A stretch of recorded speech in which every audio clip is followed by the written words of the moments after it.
എന്തുകൊണ്ടാണ് ഇത്തരത്തിലൊരു സാഹചര്യം രൂപപ്പെട്ടത് എന്നത് നമുക്കെല്ലാവർക്കും അറിയാവുന്നതാണ്. നമ്മളെല്ലാവരും ഒരുപോലെ കൈചേർത്തു നിന്ന് മനസ്സും ശരീരവും ചേർന്നു നിന്ന് അതിജീവനത്തിൻ്റെ പുതിയ ഒരു അന്തരീക്ഷം സൃഷ്ടിച്ചു, അധ്യായം രചിച്ചു വയനാട്ടിൽ. ആദ്യഘട്ടം മുതൽക്ക് തന്നെ അത്തരമൊരു പോസിറ്റീവ് അറ്റ്മോസ്ഫിയർ ഇഷ്ടപ്പെട്ടിരുന്നില്ല കേരളത്തിലെ മാധ്യമങ്ങൾക്ക് എന്ന് വേണം കരുതാൻ. ഏറെക്കാലമായി മലയാള മാധ്യമങ്ങളുടെ ഒരു റിതം അത് നെഗറ്റീവാണ്,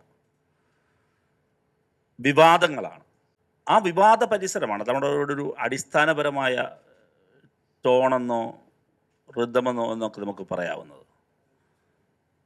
അതിൽ നിന്ന് വ്യത്യസ്തമായ ഒരു സാഹചര്യമായിരുന്നു വിവാദങ്ങളില്ലാത്ത, പാരസ്പര്യത്തിൻ്റെ ഒരുപാട് ഉദാഹരണങ്ങൾ പറയാൻ കഴിയുന്ന കുറേ ദിവസങ്ങളായിരുന്നു വയനാട് എപ്പിസോഡിൻ്റെ കാലത്തുണ്ടായത്. പതിവിൽ നിന്നും വ്യത്യസ്തമായി പ്രതിപക്ഷവും ഗവൺമെൻറ്റും തമ്മിലും ഏതാണ്ട് നല്ല ഐക്യത്തിൽ പോകുന്ന അവസ്ഥയാണ് ഉണ്ടായത്. വളരെ പ്രൊഡക്റ്റീവ്, എല്ലാ അർത്ഥത്തിലും നമുക്കങ്ങനെ പറയാൻ കഴിയും. CMDRFിനെതിരെ ചില കോണുകളിൽ നിന്ന് ബോധപൂർവം സൃഷ്ടിച്ചെടുത്ത ക്യാമ്പയിനുകൾ ഉണ്ടായിരുന്നു. അതിനെയെല്ലാം അതിജീവിച്ച് CMDRFിലേക്കും വലിയ തുക ഒഴുകിയെത്തുന്ന നിലയുണ്ടായി. 50 ദിവസങ്ങൾ പിന്നിട്ടപ്പോഴും ഈ പോസിറ്റീവ് അറ്റ്മോസ്ഫിയർ ഒരു തരത്തിലും പൊട്ടുന്നില്ലല്ലോ എന്ന് കണ്ടിട്ടാകും ഒരു സംഘം മാധ്യമങ്ങൾ വളരെ ആസൂത്രിതമായി തീരുമാനിച്ചുറപ്പിച്ച് എക്സ്പെൻഡിച്ചറിനെ എക്സ്പെൻസാക്കി ചിത്രീകരിച്ച് വ്യാജമായ വാർത്തകൾ മലയാളത്തിൽ പടച്ചുവിട്ടത്. ഇതിനെതിരെ ഒരു യുവജന സംഘടന എന്ന നിലയിൽ DYFI കേരളത്തിൽ വളരെ വ്യാപകമായ പ്രതിഷേധ പരിപാടികൾക്കാണ് നേതൃത്വം കൊടുത്തത്. സാധാരണഗതിയിൽ മാധ്യമങ്ങൾക്കെതിരെ ഒരു ജനാധിപത്യ സമൂഹത്തിൽ പ്രതിഷേധങ്ങൾ സംഘടിപ്പിക്കേണ്ടി വരിക എന്നത് തന്നെ യഥാർത്ഥത്തിൽ ആ സമൂഹത്തിൻ്റെ നല്ല ലക്ഷണമായിട്ട് നമുക്ക് കാണാനാകില്ല. മാധ്യമങ്ങൾ വിമർശിപ്പിക്കപ്പെടുന്നു എന്നതിനപ്പുറത്ത് പ്രതിഷേധങ്ങൾ ഏറ്റുവാങ്ങേണ്ടി വരുന്നു എന്ന് പറയുന്നത് പോലും, പ്രതിഷേധങ്ങൾക്ക് അർഹമായി മാധ്യമങ്ങൾ മാറുന്നത് ഒരു സമൂഹത്തിൻ്റെ പോസിറ്റീവ് സൈനായി നമുക്കൊരിക്കലും കാണാനാകില്ല. എന്താണ് മലയാള മാധ്യമങ്ങളെക്കുറിച്ചുള്ള എൻ്റെ അഭിപ്രായവും എൻ്റെ വിമർശനവും? ഞങ്ങളുടെ വിമർശനം, DYFIയുടെ വിമർശനം, മലയാള മാധ്യമങ്ങൾക്ക് സ്ഥായിയായ 2 പ്രശ്നങ്ങൾ നമുക്കിപ്പോൾ ആരോപിക്കാൻ കഴിയും എന്താണ് എൻ്റെ പക്ഷം. അതിലൊന്ന് ഏറ്റവും ശക്തമായ ഇടതുവിരുദ്ധതയാണ്. രണ്ടാമതൊന്ന് മലയാളത്തിലെ ദൃശ്യമാധ്യമങ്ങൾ തമ്മിലുള്ള കടുത്ത കിടമത്സരം. ഇത് രണ്ടും ഏറ്റവും പുതിയ അപകടകരമായ ഒരു കാര്യമായി കാണിക്കണം. ഇടതുവിരുദ്ധത എന്ന് പറയുന്നത് 1957 മുതൽ ഇന്നോളമുള്ള ചരിത്രത്തിൽ ഇടതുവിരുദ്ധതയുണ്ട്. ആ ഇടതുവിരുദ്ധത 2021 തുടർഭരണത്തിൻ്റെ പശ്ചാത്തലത്തിൽ വർദ്ധിത വീര്യത്തോടെ ആഞ്ഞു വീശുന്നു എന്നതാണ് യാഥാർത്ഥ്യം. ഇടതുവിരുദ്ധത പണ്ടേയുണ്ട്. അതോടൊപ്പം മലയാള മാധ്യമങ്ങൾ തമ്മിലുള്ള, മാധ്യമങ്ങളെന്ന് ഞാൻ പ്രത്യേകം എടുത്ത് പറയുന്നു, മലയാളത്തിലെ ദൃശ്യമാധ്യമങ്ങൾ തമ്മിലുള്ള വൃത്തികെട്ട കിടമത്സരം അതൊരു പുതിയ പ്രവണതയാണ്. സ്ഥായിയായ ഇടതുവിരുദ്ധതയും ഈ പുതിയ കിടമത്സരവും കൂടി ഒരുമിച്ച് വയ്ക്കുമ്പോൾ അപകടകരമായ ഒരു കൂട്ടായി അത് മാറുകയാണ്. മലയാളത്തിലെ മാധ്യമങ്ങൾക്ക് 2 പ്രധാനപ്പെട്ട പ്രവണതകൾ നിരന്തരം അതൊരു ന്യൂട്രലായി മാറി. അതിലൊരു പ്രവണത കള്ളം പറയുക എന്നതാണ്. മാധ്യമങ്ങൾ സത്യം പറയേണ്ടവരാണ്. മാധ്യമങ്ങൾ കള്ളങ്ങൾ തുറന്നു കാട്ടേണ്ടവരാണ്. പക്ഷെ മലയാള മാധ്യമങ്ങൾ തുടർച്ചയായി കളവ് മാത്രം പറയുന്നവരായി മാറി. നിങ്ങൾ നോക്കൂ, ഞാൻ ഈ സെമിനാറിലേക്ക് വന്നപ്പോൾ വെറുതെ ഒന്ന് എടുത്തപ്പോൾ കിട്ടിയ കുറേ കളവുകൾ ഈ സമീപകാലത്ത് വന്നതാണ്. ഓമനക്കുട്ടൻ നമ്മുടെ എല്ലാം മനസ്സിലുണ്ട്. അതുകൊണ്ട് ഓമനക്കുട്ടനിൽ തുടങ്ങുന്നത് തന്നെയാണ് നല്ലത് എന്ന് ഞാൻ കരുതുന്നു. ഓമനക്കുട്ടനെതിരായ വാർത്ത മലയാള മാധ്യമങ്ങൾ, മലയാളത്തിലെ ദൃശ്യമാധ്യമങ്ങൾ പടച്ചുവിട്ട വലിയ കള്ളമായിരുന്നു. ഓമനക്കുട്ടനിൽ തുടങ്ങുന്ന ഈ പട്ടിക, ഓമനക്കുട്ടനിൽ ഞാൻ തുടങ്ങാൻ ആഗ്രഹിക്കുന്ന ഈ പട്ടിക ഇങ്ങോട്ട് വരുമ്പോൾ ആരോഗ്യമന്ത്രിയുടെ PA ഒരു നിയമന തട്ടിപ്പ് നടത്തിയിരിക്കുന്നു. ദൃശ്യമാധ്യമങ്ങൾ പടച്ചുവിട്ടൊരു കള്ളാണ്. എത്ര ദിവസമാണ് മലയാളത്തിലെ മാധ്യമങ്ങൾ അത് ചർച്ചയ്ക്കെടുത്തത്? എത്ര ദിവസമാണ്, എത്ര ബുള്ളറ്റിനുകളിലാണ്, എത്ര എയർ ടൈമാണ് ഈ കള്ളമാണെന്ന് അറിഞ്ഞുകൊണ്ട് ഇവർ വിപണനം ചെയ്തത്? അടുത്ത് നോക്കൂ, AKG സെൻറ്റർ. AKG സെൻറ്ററിൻ്റെ അന്വേഷണം ഇങ്ങനെ പാതി വഴിയിൽ നിന്നു പോയിരിക്കുകയാണ്. ആ AKG സെൻറ്ററിൻ്റെ അന്വേഷണം ഇനി നടക്കില്ല. അതിൻ്റെ കാരണം എന്താണ്? നോക്കൂ ഈ വാർത്ത. ആക്രമണ കേസിലെ പ്രതിക്കും സഹായിക്കുമുള്ള CPM ബന്ധത്തിന്റെ പേരിൽ അന്വേഷണം പോലീസ് തന്നെ അട്ടിമറിച്ചെന്ന് സൂചന. സെന്ററിന് മുന്നിലൂടെ നിരവധി തവണ പോയ തട്ടുകടക്കാരൻ പ്രതിയുടെ സഹായിയാണെന്ന് സംശയം ഉയർന്നിട്ടും ഉന്നത ഉദ്യോഗസ്ഥർ ഇടപെട്ട് ആ വഴിക്കുള്ള അന്വേഷണം നിർത്തിയെന്നാണ് ആക്ഷേപം. അന്വേഷണം ബോധപൂർവം വഴിതിരിച്ചു വിട്ട ശേഷം ക്രൈംബ്രാഞ്ചിന് കൈമാറിയെന്നാണ് വിവരം. AKG സെന്റർ ആക്രമണം നടന്ന 2-ാം ദിവസം തന്നെ പോലീസിന് വ്യക്തമായ സൂചനകൾ കിട്ടിയിരുന്നു എന്നാണ് പുറത്തു വരുന്ന വിവരം. ജൂൺ 30 രാത്രി 11:23 11:24 ഇടയിലായിരുന്നു AKG സെന്ററിന് നേരെ സ്ഫോടക വസ്തു എറിഞ്ഞത്. AKG സെന്ററിൽ നിന്നും പുറത്തുവിട്ട CCTV ദൃശ്യത്തിന് പുറമെ വ്യക്തമായ CCTV ദൃശ്യം കൂടി ഉണ്ടായിരുന്നു. അതിൽ നിന്നും സംശയമുല എത്തിയത് തട്ടുകടക്കാരനിലേക്ക്. സംഭവം നടന്ന രാത്രി 11:30 ഇടയിൽ 7 തവണയാണ് ഇയാൾ AKG സെന്ററിന് മുന്നിലൂടെ അങ്ങോട്ടും ഇങ്ങോട്ടും സ്കൂട്ടർ ഓടിച്ചു പോയത്. വെള്ളമെടുക്കാനാണെന്നാണ് പോലീസിനോട് വിശദീകരിച്ചതെങ്കിലും സ്കൂട്ടറിൽ വെള്ളത്തിന്റെ ക്യാൻ ഉണ്ടായിരുന്നത് 1 തവണ മാത്രമല്ല. സ്ഫോടനം നടന്ന ഉടൻ AKG സെന്ററിന് മുന്നിലൂടെ പോകുമ്പോൾ പോലീസും ആൾക്കൂട്ടവും ഉണ്ടായിട്ടും ഇയാൾ തിരിഞ്ഞു നോക്കുന്നില്ല.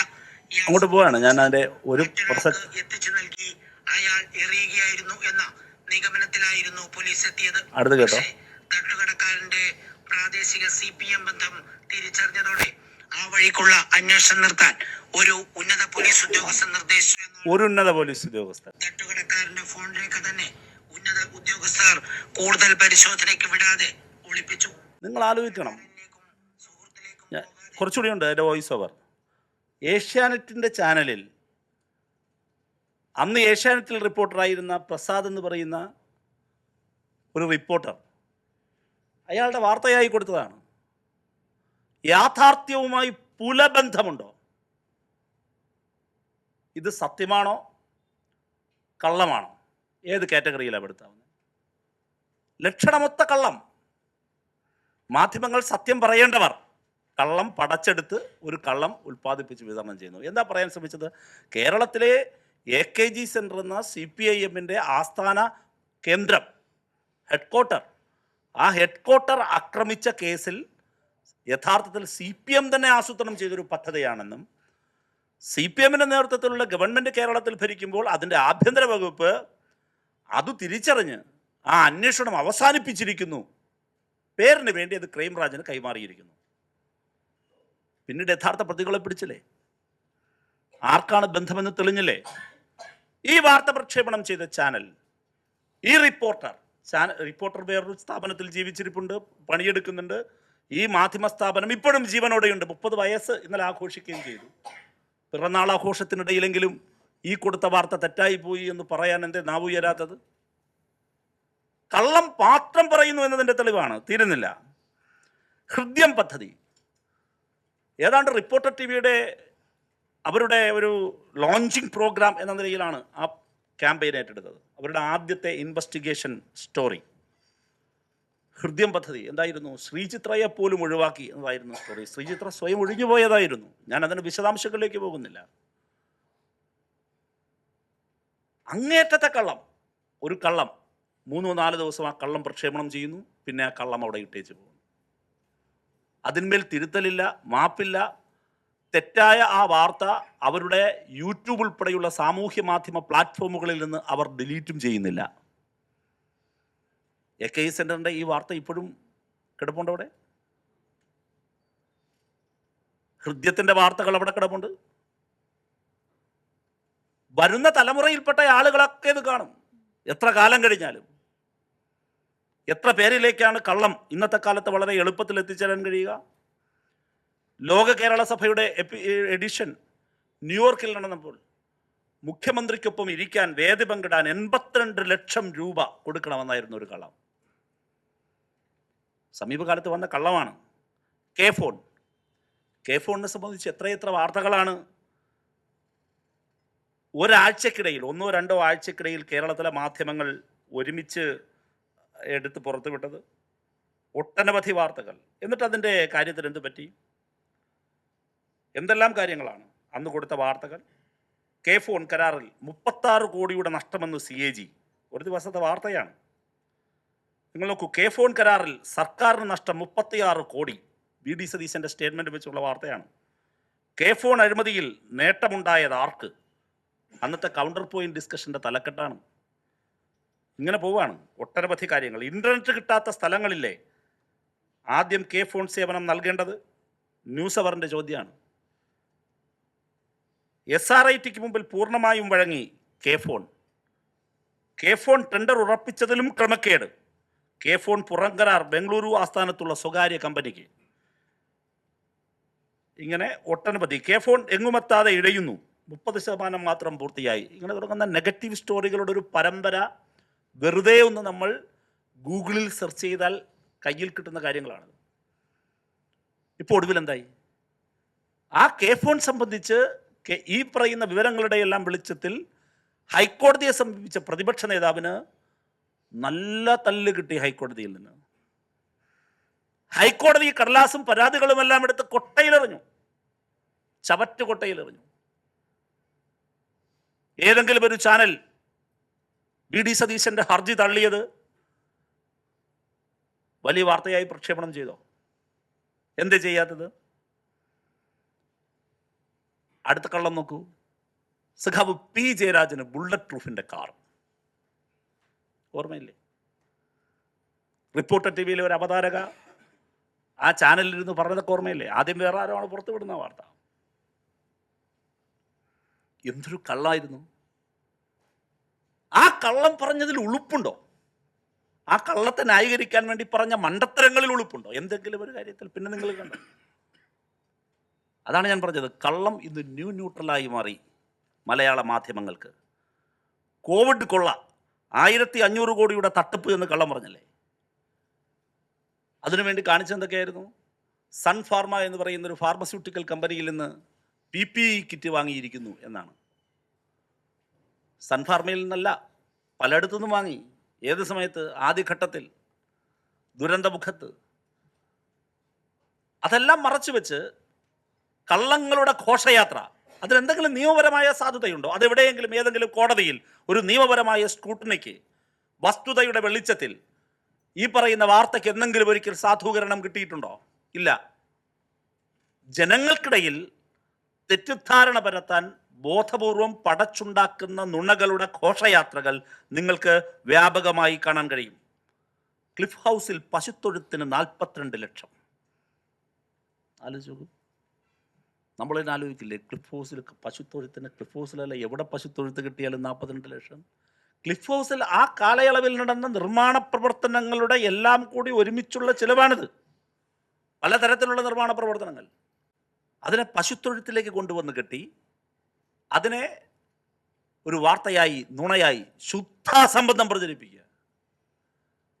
പ്രചരിപ്പിച്ച നുണയാണ്. ഇനി വളരെ കൗതുകമായ കേരളത്തിലെ ഇടതുപക്ഷത്തെക്കുറിച്ച് എല്ലാ കാലവും സൃഷ്ടിച്ചെടുക്കാൻ ശ്രമിച്ചൊരു നരേഷൻ എന്തായിരുന്നു? വികസന വിരുദ്ധരാണ് എന്നാണ്. എന്നാൽ യാഥാർത്ഥ്യം തിരിച്ചാണ്. ഇനി ഇടതുപക്ഷത്തെ വിമർശന വിരുദ്ധരെന്ന് പറഞ്ഞ് എല്ലാ കാലവും ചാട്ടയെടുത്ത് അടിച്ചിട്ടുള്ള മാധ്യമ സ്ഥാപനത്തിൻ്റെ പേര് മനോരമയാണ്. കേരളത്തിൻ്റെ വികസനത്തിനും സംരംഭം കൊണ്ടുവരുന്നതിനും ഇടതുപക്ഷം തടസ്സം നിൽക്കുന്നു എന്ന എത്ര തൊഴിലാളി വിരുദ്ധ സ്റ്റോറികൾ ചെയ്തിട്ടുണ്ട് മലയാള മനോരമയെന്ന് പത്രത്തിലും അവർക്കും ആർക്കൈവ്സിൽ എണ്ണിത്തിട്ടപ്പെടുത്താൻ പറ്റില്ല. ഇടതുപക്ഷ ജനാധിപത്യ മുന്നണി ഗവൺമെൻറ് അധികാരത്തിൽ വന്നപ്പോൾ വ്യവസായ വകുപ്പിൻ്റെ കീഴിൽ സംരംഭക വർഷം എന്നൊരു ക്യാമ്പയിൻ കൊണ്ടുവന്നു. ആദ്യ വർഷം തന്നെ വിചാരിച്ചതിനേക്കാൾ കൂടുതൽ സംരംഭങ്ങൾ കേരളത്തിൽ ആരംഭിക്കാൻ കഴിഞ്ഞു. ആ ഘട്ടത്തിൽ മലയാള മനോരമ ചാനൽ ആരംഭിച്ച ഒരു ക്യാമ്പയിനായിരുന്നു ഇത് തട്ടിപ്പാണ് എന്ന് സ്ഥാപിച്ചെടുക്കാനുള്ള ക്യാമ്പയിൻ. ഞാനിതിപ്പോൾ ഇവിടെ പറയാൻ കരുതാ, എത്ര ദിവസമാണ് ആ കള്ളം പറഞ്ഞത്? കേരളത്തിലെ നിക്ഷേപകരെ മോശപ്പെടുത്താൻ ശ്രമിച്ചത്, കേരള ഗവൺമെന്റിനെതിരെ രൂക്ഷമായ അറ്റാക്കുകൾ. ഇപ്പോൾ മനോരമയുടെ നാവെവിടെ? അന്ന് നിങ്ങൾ തള്ളിപ്പറഞ്ഞ ആ സംരംഭക വർഷമാണ് ഇപ്പോൾ ഇന്ത്യയിലെ ബെസ്റ്റ് പ്രാക്ടീസിംഗ് മോഡലായി ഇന്ത്യ ഗവൺമെന്റ് ഇപ്പോൾ അംഗീകരിച്ചിരിക്കുന്നത്. മനോരമ എന്റെ മിണ്ടുന്നുണ്ടോ? എത്ര ദിവസമാണ്, എത്ര സ്റ്റോറികളായിരുന്നു നിങ്ങൾ പരമ്പരയായിരുന്നു സൃഷ്ടിച്ചത്. ആസൂത്രിതമായ നുണ പറയുക. ആ ആസൂത്രിതമായ നുണ എവിടം വരെ എത്തി? ഇത് ഞാൻ ഈ പറഞ്ഞ കാര്യങ്ങൾ ഇത് മാത്രമല്ല, ഒട്ടനവധി കാര്യങ്ങൾ ഇങ്ങനെ പറഞ്ഞാൽ നമ്മുടെ മുമ്പിലേക്ക് ഇങ്ങനെ വന്നുകൊണ്ടേയിരിക്കും. ഞാൻ എല്ലാറ്റിലേക്കും പോകുന്നില്ല. നുണകൾ മാത്രം പറയുന്നു, കള്ളങ്ങൾ പറയുന്ന മിഷനുകളായി. കള്ളം പറഞ്ഞിട്ടൊരു ഉളുപ്പില്ല. കള്ളം പറയുക, അത് കഴിഞ്ഞ് പിന്നെ കാര്യങ്ങൾ മുമ്പോട്ട് കൊണ്ടുപോവുക. സമീപകാലത്ത് വന്ന വസ്തുതകളിലേക്ക് എവിടെയെങ്കിലും പോയോ? നിങ്ങൾ കൊണ്ടുവന്ന വാർത്ത. ഇപ്പോൾ ഞാനൊരു ഉദാഹരണം പറയാം. SFIയും ഗവർണറും പോർമുഖം തീർത്തു ഒരൊറ്റ കാര്യത്തിൽ. എന്തിനായിരുന്നു പോർമുഖം തീർത്തത്?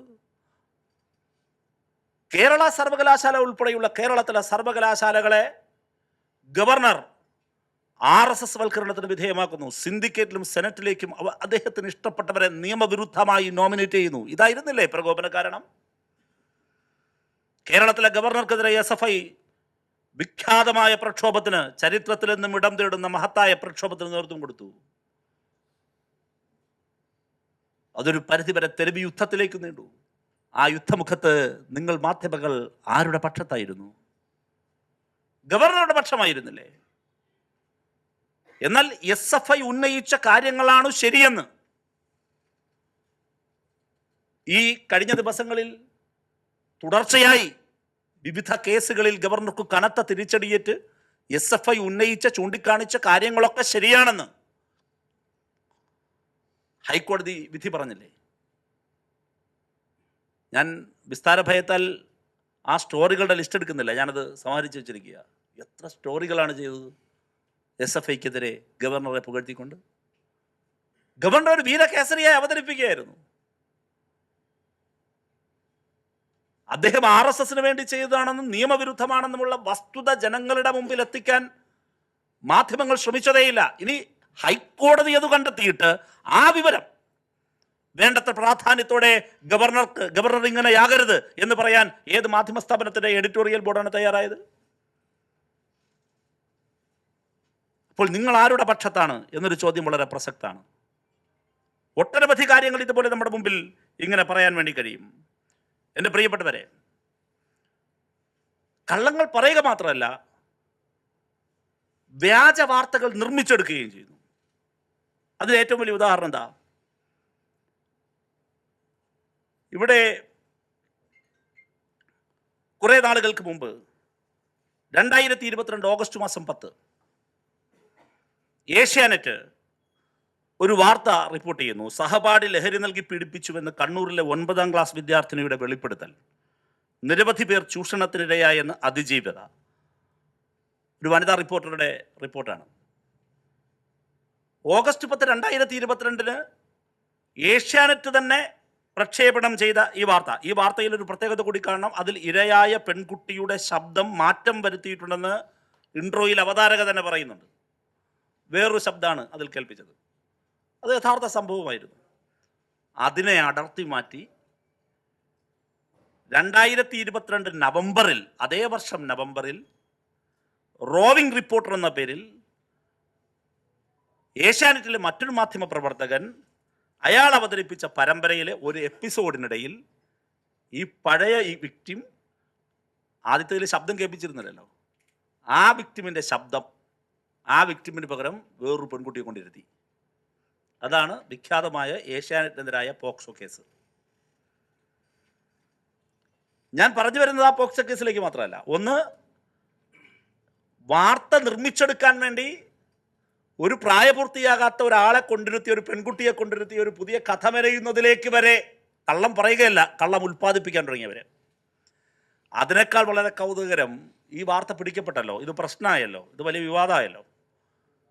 തങ്ങൾ പ്രതിരോധത്തിലായി എന്ന് മനസ്സിലായി കഴിഞ്ഞപ്പോൾ വേറൊരു റിപ്പോർട്ടർ, ഞാനിപ്പോൾ ഓർമ്മിക്കുകയാണ് ആ റിപ്പോർട്ട് ഏഷ്യാനെറ്റിൽ നടക്കുന്ന കള്ളപ്രചരണങ്ങൾ, പിശക്, തെറ്റ് എന്ന പേരിൽ ഒരു വലിയ വാർത്ത.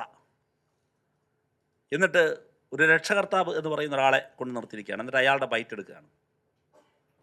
എന്നിട്ട് അയാളോട് പറയാണ്, നിങ്ങളുടെ മകളുടെ ബൈറ്റ് തന്നെയായിരുന്നില്ലേ ഏഷ്യാനെറ്റ് നൽകിയത്? അപ്പോൾ അദ്ദേഹം പറയാണ്, ശരിയാണ്, ഈ നടക്കുന്ന പ്രചരണങ്ങൾ തെറ്റാണ്, എൻ്റെ മകളുടെ ബൈറ്റ് തന്നെയാണ് കൊടുത്തത് എന്ന് ഈ രക്ഷകർത്താവ് പറയാണ്.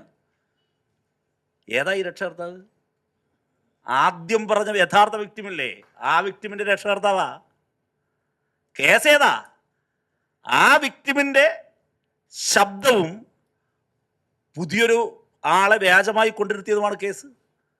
ഒരു കള്ളം പിടിക്കപ്പെട്ടപ്പോൾ ഒരു പൊതുമധ്യത്തിൽ പ്രവർത്തിക്കുന്ന വിശ്വാസതയുള്ളൊരു സ്ഥാപനം എന്ന നിലയിൽ ഞങ്ങൾക്ക് പറ്റിയ തെറ്റാണ്, പിശകാണ് എന്ന് പറയുന്നതിന് പകരം ഒരു കള്ളത്തെ മറയ്ക്കാൻ പുതിയൊരു കള്ളം വീണ്ടും നിർമ്മിച്ചെടുക്കുന്ന കാഴ്ചയാണ് ഈ പോക്സോ കേസിനോടനുബന്ധിച്ചുള്ള വിവാദ പരിസരങ്ങളിൽ നമുക്ക് കാണാൻ കഴിയുന്നത്.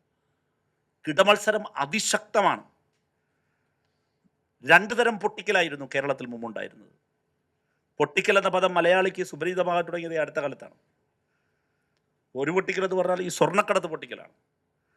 ഒരു സംഘം ഇങ്ങനെ കൊണ്ടുവരും, സ്വർണം കടത്തി കൊണ്ടുവരുമ്പോൾ അതറിഞ്ഞിട്ട് വേറൊരു കൊള്ളസംഘം വന്ന് ഈ ലക്ഷ്യസ്ഥാനത്തെത്തുന്നതിന് മുമ്പ് ഈ സ്വർണം കടത്തിക്കൊണ്ടുവരുന്ന സ്വർണം കവർന്നുകൊണ്ട് പോകും. അതാണ് പൊട്ടിക്കൽ, സ്വർണം പൊട്ടിക്കൽ. രണ്ടാമത്തെ പൊട്ടിക്കൽ ഹവാല പൊട്ടിക്കലാണ്.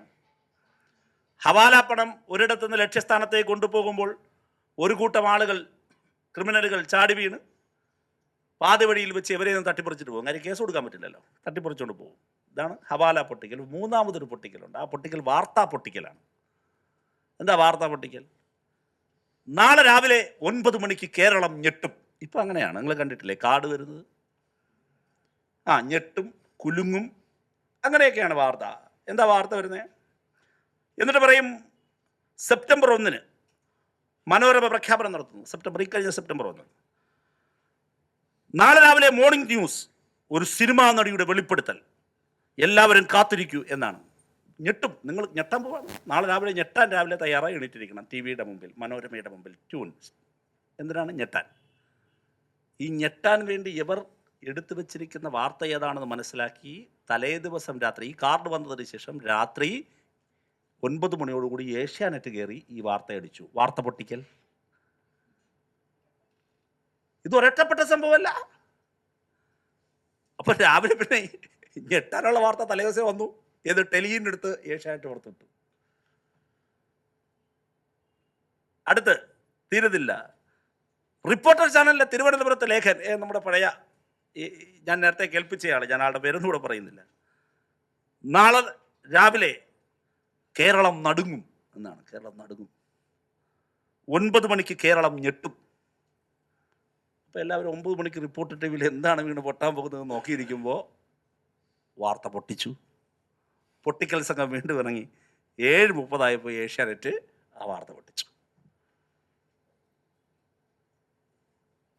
എന്താ വാർത്ത?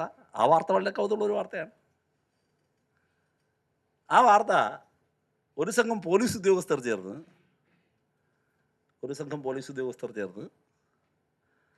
ഒരു സ്ത്രീയെ, പരാതിക്കാരിയെ ലൈംഗികമായി ചൂഷണം ചെയ്തു, ബലാത്സംഗം ചെയ്തു എന്നൊക്കെയാണ് പരാതി. ഞാൻ കേൾപ്പിക്കാൻ ആഗ്രഹിക്കുന്നില്ല. ആ റിപ്പോർട്ടർ അത് റിപ്പോർട്ട് ചെയ്യുന്ന, ഗദ്ഗതനായി റിപ്പോർട്ട് ചെയ്യുന്ന രസകരമായ ഒരു വീഡിയോ ഉണ്ട്. അത് കേട്ടിരുന്ന നമുക്കിന് കരച്ചിൽ തോന്നും. ഇത് എന്താണ്, ഞെട്ടിപ്പോവും. ആരോപണത്തെക്കുറിച്ച് പോലീസ് അന്വേഷിക്കുന്നുണ്ട്, പോലീസ് അന്വേഷിക്കട്ടെ. പക്ഷേ ഈ വാർത്ത ഈ 2 കൂട്ടരും പുറത്തുവിട്ട്, പൊട്ടിച്ച സംഘവും ആദ്യം പ്രഖ്യാപിച്ച സംഘവും പുറത്തുവിട്ടതിന് ശേഷം ഏതാണ്ട് ഒരു 11 മണിയോടുകൂടി മീഡിയ വൺ വേറൊരു വാർത്ത പുറത്തുവിടുന്നുണ്ട് ഇതുമായി ബന്ധപ്പെട്ട്. ഇതിൽ ആരോപണ വിധേയനായ ഒരു DYSPയുടെ മുമ്പിൽ മീഡിയ വണ്ണിൻ്റെ റിപ്പോർട്ടർ പോയി മൈക്ക് വയ്ക്കുന്നുണ്ട്. അതിൽ അയാൾ പറയുന്നുണ്ട്, ഇത് ആരോപണം തെറ്റാണെന്ന് മാത്രമല്ല. അപ്പോൾ മീഡിയ വൺ ചോദിക്കുന്നുണ്ട്, ഇത് എങ്ങനെയാണ് പിന്നെ ഈ വാർത്ത ഇങ്ങനെ വന്നത്? ഈ വാർത്ത പുറത്തുവിട്ട വാർത്താ ചാനലിൻ്റെ മുതലാളിമാർ ഉൾപ്പെട്ട ഒരു കേസുണ്ട്. കേസ് മരമുറി കേസാണ്. ആ മരമുറി കേസിൽ അന്വേഷിച്ചതും കുറ്റപത്രം കൊടുത്തതും ഞാനാണ്. അന്ന് മുതലേ എന്നെ ഇവർ വേട്ടയാടുന്നുണ്ട്. അങ്ങനെ കൊടുത്ത വാർത്തയാണെന്നാണ്. ഞാൻ അയാൾ പറഞ്ഞതാണോ ശരി, ഇവിടെ ഇപ്പുറത്ത് വന്ന വാർത്തയാണോ ശരി, പോലീസ് അന്വേഷിക്കട്ടെ. പക്ഷെ ഒരു കാര്യം ഉറപ്പ്, പിന്നീട് ഞാൻ അതിൻ്റെ ആ ലിസ്റ്റ് എടുത്തു. ഒരു കുറച്ച് അന്നത്തെ ദിവസം കൂടി കഴിഞ്ഞാൽ പിന്നെ ആ ചാനൽ കേരളം ഞെട്ടിത്തെറിച്ച് പൊട്ടിത്തെറിക്കുമെന്ന് പറഞ്ഞ വാർത്ത പിന്നെ എടുത്തിട്ടില്ല. എന്തിനാ ഈ പൊട്ടിക്കൽ വരുന്നത്? എങ്ങനെയാ വാർത്തകളുടെ കുക്കിംഗ് വരുന്നത്? ഏതെങ്കിലും ഒരു മാധ്യമ സ്ഥാപനം, ഞാൻ ഒരു കാര്യം മാത്രം പറയുന്നു, മാധ്യമ സ്ഥാപനങ്ങളുടെ ഉടമസ്ഥരുടെയോ മാധ്യമ പ്രവർത്തകരുടെയോ വ്യക്തിപരമായ വൈരനിര്യാതന ബുദ്ധികൾ, വൈരനിര്യാതന പ്രശ്നം, വ്യക്തിപരമായ പ്രശ്നങ്ങൾ മാധ്യമ സ്ഥാപനങ്ങൾക്കിടയിൽ കിടമത്സരമായും പിന്നത് വാർത്തകൾ ഉണ്ടാക്കുന്നതായും മാറുന്നുണ്ടോ? ഈ ഒടുവിൽ വന്ന വിഷയത്തിൻ്റെ കൂടി പശ്ചാത്തലത്തിൽ ഗവൺമെൻറ് വളരെ സമഗ്രമായത് അന്വേഷിക്കേണ്ടതാണ്. അതിലെന്താണ് ശരി? വസ്തുത നമുക്കറിയില്ല, അന്വേഷണ ഉദ്യോഗസ്ഥർ പറയേണ്ട കാര്യമാണ്. പക്ഷേ റൂൾ ഔട്ട് ചെയ്യേണ്ട കാര്യമാണെന്ന് ഞങ്ങൾക്ക് അഭിപ്രായമുണ്ട്. അത് വെറുതെ വിടേണ്ട കാര്യമല്ല, അതിന് കല്ലും നെല്ലും തിരിയണം. കിടമത്സരത്തിൻ്റെ അങ്ങേയറ്റം, ഒരുപക്ഷെ ശ്രീ ശരത്തിനെല്ലാം അത് ഞാൻ പറഞ്ഞതിനെ പൂരിപ്പിച്ച് കൂടുതൽ കാര്യങ്ങൾ പറയാനുണ്ടാകും. ആ കിടമത്സരം പൊട്ടിക്കലിലേക്ക് മാത്രമല്ല, വ്യാജ വാർത്തകൾ നിർമ്മിക്കുന്നതിലേക്ക്, ഒരടിസ്ഥാനവുമില്ലാത്ത വാർത്തകൾ പെറ്റുപെരുകയാണ് ഓരോ ദിവസവും, സൃഷ്ടിച്ചെടുക്കുകയാണിവർ. വ്യാജ വാർത്തകളുടെ നിർമ്മാണ ഫാക്ടറികളായി കേരളത്തിലെ ദൃശ്യമാധ്യമങ്ങൾ മാറി. അതിൻ്റെ ഏറ്റവും ഒടുവിലത്തെ തെളിവാണിത്.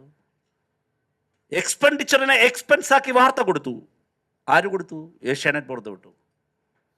ഏഷ്യാനെറ്റ് ആ വാർത്ത പുറത്തുവിട്ടത് വസ്തുതാവിരുദ്ധമാണെന്ന് മണിക്കൂറുകൾ കഴിഞ്ഞപ്പോൾ മാതൃഭൂമിയുടെ ഫാക്ട് ചെക്കിംഗ് ടീം തന്നെ കണ്ടെത്തുന്നു.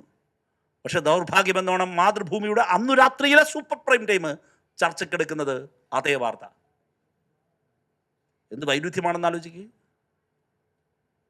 ഇതൊരു വ്യാജ വാർത്തയാണെന്ന് തിരിച്ചറിഞ്ഞ് 2 ചാനലുകൾ ക്ഷമാപണം നടത്തിയതായി എൻ്റെ ശ്രദ്ധയിൽ വന്നു. ഒന്ന് മീഡിയ വണ്ണും മറ്റൊന്ന് 24 ന്യൂസുമാണ്. ഈ വാർത്ത ആദ്യം പുറത്തുവിട്ട ചാനലാണ് ഏഷ്യാനെറ്റ്.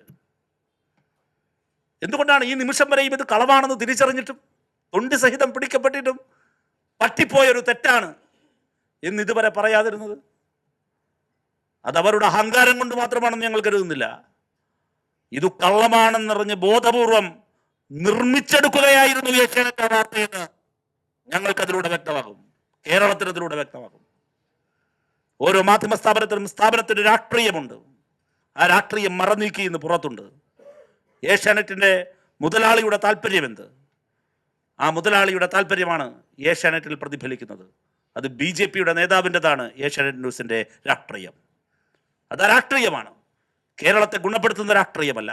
ഏഷ്യാനെറ്റ് മാത്രമല്ല, എല്ലാ ചാനലുകളിലും ഈ പറയുന്ന പ്രശ്നങ്ങളെ നമുക്ക് ആരോപിക്കാൻ കഴിയും. ചുരുക്കി പറഞ്ഞാൽ, ഇന്നത്തെ വർത്തമാനകാലത്തെ മാധ്യമങ്ങൾക്കിടയിൽ ഉയർന്നു വന്നിരിക്കുന്ന ഏറ്റവും അനഭിലഷണീയമായ പ്രവണത, ആ പ്രവണത കള്ളം പറയുക എന്നതാണ്. കള്ളം പറയുക ഇന്ന് ഒരു ന്യൂട്രലായി സർവ്വസാധാരണമായി മലയാള മാധ്യമങ്ങൾക്കിടയിൽ മാറിയിരിക്കുന്നു. ഇടതുവിരുദ്ധത സൃഷ്ടിക്കുക, നരേഷനുകൾ ബിൽഡപ്പ് ചെയ്യുക. ഏറെക്കാലമായി കേരളത്തിലെ ഇടതുപക്ഷത്തിനെതിരെ ബിൽഡപ്പ് ചെയ്തുകൊണ്ടുവന്ന 2 നരേഷനുകൾ ഉണ്ടായിരുന്നു. അത് രണ്ടും പൊളിഞ്ഞു. ഒന്നാമത്തെ നരേഷൻ വികസന വിരുദ്ധരാണ് ഇടതുപക്ഷമെന്നാണ്. അതിന് എത്രയോ കഥകൾ ഇങ്ങോട്ടുണ്ട്. വെട്ടുനിരത്തിൽ സമരത്തിൻ്റേത് മുതൽ ഒട്ടനവധി കാര്യങ്ങൾ, ഞാനതിൻ്റെ വിശദാംശങ്ങളിലേക്ക് പോകുന്നില്ല. രണ്ടാമതൊരു നരേഷൻ ഇടതുപക്ഷത്തിനെതിരെ കൊണ്ടുവന്ന ഇടതുപക്ഷം മതവിശ്വാസത്തിനെതിരാണ് എന്ന നരേഷനാണ്.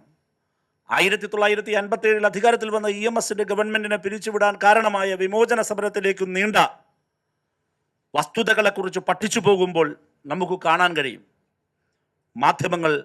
മാധ്യമങ്ങളെ തന്നെ സൃഷ്ടിച്ചു. പാട്രിക് മെയ്നിഹാന്റെ എ ഡേഞ്ചറസ് പ്ലേസ് എന്ന പുസ്തകത്തിൽ പിന്നീട് സ്ഥിരീകരിക്കുന്നുണ്ട്. അന്ന് സൃഷ്ടിച്ചെടുത്ത ഒരു നരേഷനായിരുന്നു. മതവിശ്വാസികൾക്ക് എതിരാണ് ഈ പ്രസ്ഥാനം. കാലക്രമത്തിൽ ഇത് രണ്ടും പൊളിഞ്ഞു. മതവിശ്വാസത്തെ സംരക്ഷിക്കാൻ ജീവൻ ത്യജിക്കാൻ തയ്യാറാകുന്നവരുടെ പ്രസ്ഥാനമാണ് ഇടതുപക്ഷമെന്ന് അനുഭവം കൊണ്ട് കേരളത്തിലെ മലയാളികൾക്ക് എല്ലാവർക്കും മനസ്സിലായി, നാടിന് മനസ്സിലായി, ചരിത്രം അത് അടയാളപ്പെടുത്തി. പള്ളി പൊളിച്ചിട്ടില്ല, ആരാധനാലയങ്ങൾ തകർത്തിട്ടില്ല. പക്ഷെ പള്ളി പൊളിക്കാനോ ആരാധനാലയങ്ങൾ തകർക്കാനോ ആരെങ്കിലും വന്നാൽ അതിനെതിരെ കാവൽ നിൽക്കുകയും അതിനെതിരെ ജീവത്യാഗം ചെയ്യാൻ തയ്യാറാകുന്നവരുടെയും സംഘടനയാണ് ഇടതുപക്ഷമെന്ന് കാലം തെളിയിച്ചു. ഇന്ന് ജനങ്ങളുടെ അനുഭവത്തിലതുണ്ട്. വികസന വിരുദ്ധരെന്നായിരുന്നു.